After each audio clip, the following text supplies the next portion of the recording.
Good morning mga ka-agri. Dito tayo mga ka-agri, nagta-transfer tayo ng ng pipino ba. Yan, pinagkakalat natin mga ka-agri kasi wala na tayong pisto. Yan o, kahit saan na lang yan. Tapos lagyan ko ng dagami ba. Dito tayo sa kabilang dahan natin yan. Maano naman sa araw, maganda dyan mga ka-agri kasi sa araw wala na tayong maanuhan eh. Dapat dito sana mga ka-agri. Kaso merong ganyanin ko lang mga ka-agri, pagagapangin ko lang yung mga pipino ko dito sa namin, pader namin. Yan o. Ganito ang gagawin ko. Discarding ang talaga ito mga ka-agri. Kahit anong paraan na lang gagawin natin yan. Ganyan ang gagawin ko sa pipino. Pareha to sa sa pipino mga ka-agri. Parang kamag-anak to sila eh. Yung pipino at saka ganito, pareha to sila eh. Nakalimutan ko anong tawag na yung sa English ng na yun. May term yan sa English mga ka-agri, nakalimutan ko na eh.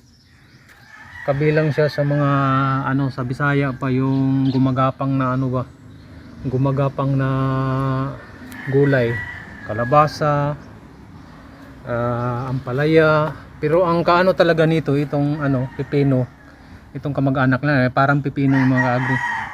Ngayon pupuntahan natin yung yan na lang ang gagawin ko mga ka-agri. Pagagapangin ko yung mga na yun dito, ganyanin ko lang, diskarte na lang talaga para makagulay tayo. Sayang tong pader na to pag di gamitin. Tingnan mo yan yan, saan ka pa yan? May mamitas ka lang ng gulay mga ka-agri.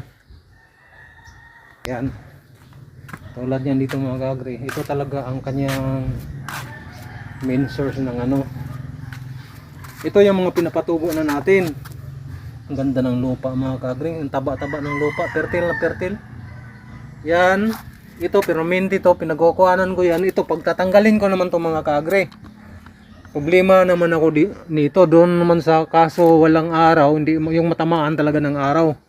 Maghanap ako ng matamaan ng araw na pagagapangin ko to kasi kailangan talagang pagapangin to eh.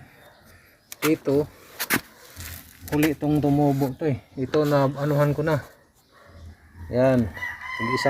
Isa lang talaga mga ka-agri para maka-penetrate ba. Yan. Yang na yan, kailangan ko naman tanggalin to. Tatlo eh. Ito tatlo rin eh. Ganun lang talagang gawin natin mga ka-agri.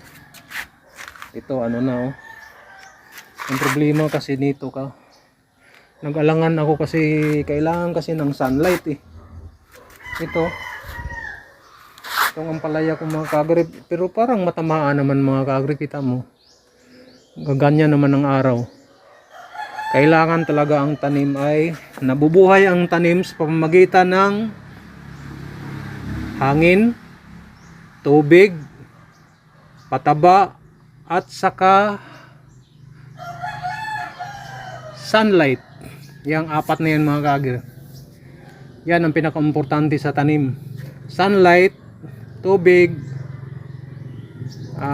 fertilizer, ano pa yung isa, saka hangin. Yan mga ka-agri. Ito parang titingnan lang natin mga ka-agri kung maganda ang tubo niya mga ka-agri, pero umano naman